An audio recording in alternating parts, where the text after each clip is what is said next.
না কোন দিন? এটা বলতে হচ্ছে তোমার অষ্টমী। আমরা ভাত খাই না।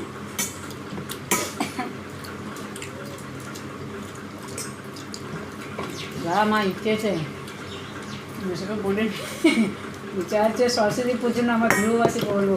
হ্যাঁ, মাসি, করো তো, মাসি। কাউকে বলবি না কিন্তু। মাসি করো যাবো। আমি টাকা আলাদা সরিয়ে রাখবো। করো করো করো। ওই লক্ষ্মী ভাণ্ডার পাবো 2000 টাকা। 5000 টাকার মধ্যে তুই তাহলে যাবি, তুই রান্নাবান্না করবি। করো করো। কাউকে বলবো না, তোদের বলবো আর মৌসুমিদের বলবো, ব্যাস একটু বড় মাকে বলে পিঙ্কির মাকে, ব্যাস এই আর কাউকে না।